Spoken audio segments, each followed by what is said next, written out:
بسم الله الرحمن الرحيم.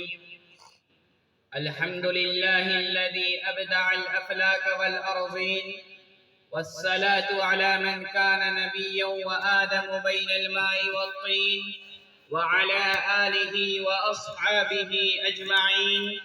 أما بعد، فقد قال النبي صلى الله عليه وسلم: خلقت أنا وآدم بين الماء والطين، او کما قال علیہ الصلاة والسلام۔ سراپا ابر رحمت پر یہ امت ناز کرتی ہے، سراپا ابر رحمت پر یہ امت ناز کرتی ہے، رخ انور کی تابانی پر قدرت ناز کرتی ہے، رخ انور کی تابانی پر قدرت ناز کرتی ہے۔ حبیب کبریا فخر رسول کی ذات اقدس پر، حبیب کبریا فخر رسول کی ذات اقدس پر نبوت ناز کرتی ہے، رسالت ناز کرتی ہے۔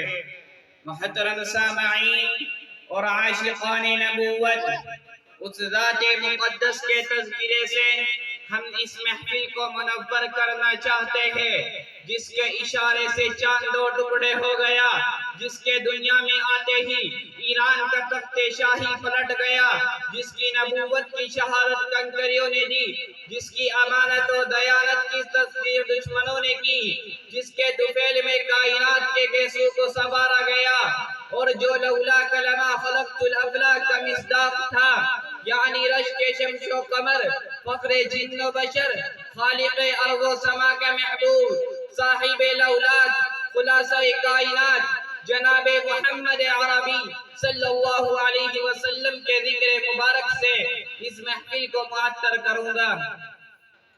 حضرات، سیدہ آمنہ کا تارا، عبداللہ کا جگر پارا، امام الانبیاء، سرتاج اولیاء، احمد مجتبی، محمد مصطفیٰ اگر نہ ہوتے تو یہ شمس و قمر نہ ہوتے، اگر لوح و قلم، اگر امام الانبیاء نہ ہوتے تو یہ لوح و قلم نہ ہوتے، اگر ہادی عالم نہ ہوتے تو 1,24,000 کم و بیش انبیاء کرام کا سلسلہ نہ ہوتا۔ کتاب فطرت کے سرورق پر جو نام احمد رقم نہ ہوتا، کتاب فطرت کے سرورق پر جو نام احمد رقم نہ ہوتا، تو اے نقش ہستی ابھر نہ سکتا، وجود لوح و قلم نہ ہوتا۔ یہ محفل کون و مکان نہ ہوتی، یہ محفل کون و مکان نہ ہوتی جو امام رسول نہ ہوتا، زمین نہ ہوتی، فلک نہ ہوتا، عرب نہ ہوتا، عجم نہ ہوتا۔ چنانچہ محبوب سید الوجود مظہر عدم میں رب ودود کا ارشاد ہے کہ حق تعالیٰ نے آدم علیہ السلام کو پیدا فرمایا، جب ان میں روح ڈالی گئی تو ان کی نگاہ سب سے پہلے عرش کے پائے کے اوپر پڑی، تو کیا دیکھتے ہیں کہ عرش کے پائے کے اوپر لکھا ہوا ہے لا الہ الا اللہ محمد رسول اللہ۔ حضرت آدم علیہ السلام نے عرض کیا، اے بار الہ، یہ کون ہے؟ یہ گچسر کا نام نامی اور اس میں گرامی ہے، جس کے نام کا اتصال تو نے اپنے نام کے ساتھ رکھا ہے۔ ارشاد ہوتا ہے، اے آدم، یہ میرا خاص پیغمبر ہے، یہ تیری اولاد میں سے ہوگا، اور اے آدم سن لے، اگر مجھے ان کا پیدا کرنا مقصود نہ ہوتا تو سن لو، تمہیں بھی پیدا نہ کرتا۔ تمہیں اس لیے پیدا کیا، اس لیے کہ ان کو دنیا کے اندر لانا تھا۔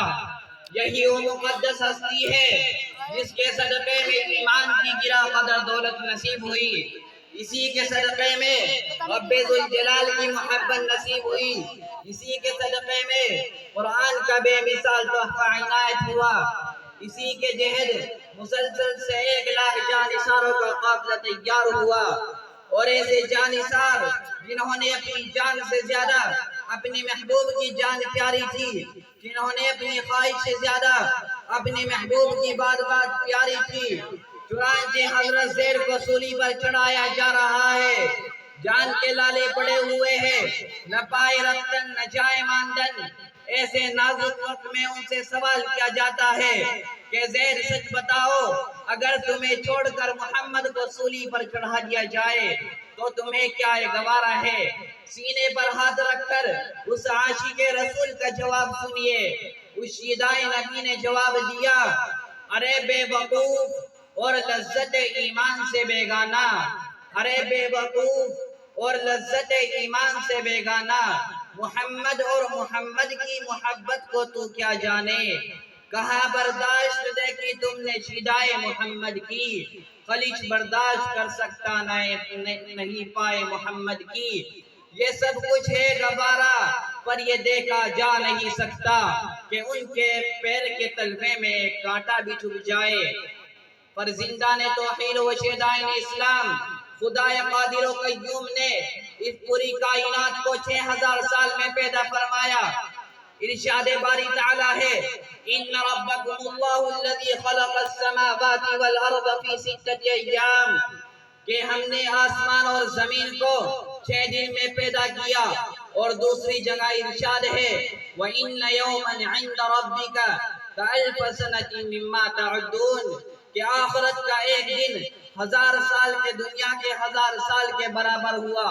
معلوم ہوا کہ پوری کائنات کو خداوند قدوس نے 6000 سال میں پیدا کیا۔ اگر مجھ سے کوئی سوال کرے کہ یہ قصہ کیوں کیا گیا، میں کہوں گا اس لیے کہ محبوب باری کو دنیا کے اندر لانا تھا۔ دریا میں پانی رکھا اس لیے کہ محبوب باری کو دنیا کے اندر لانا تھا۔ زمین کو فرش بنایا اس لیے کہ محبوب باری کو دنیا کے اندر لانا تھا۔ معلوم ہوا کہ مقصود اصلی نبی کریم صلی اللہ علیہ وسلم کی ذات اقدس ہے۔ حضرت مولانا قاسم نانوتوی رحمت اللہ علیہ کے اس اشعار پر میں اپنی بات کو ختم کرنا چاہوں گا کہ لگاتا ہاتھ نہ پتلے کو ابو البشر کے خدا، لگاتا ہاتھ نہ پتلے کو ابو البشر کے خدا، ظہور نہ ہوتا اگر تمہارا آخر کار۔ وآخر دعوانا ان الحمدللہ۔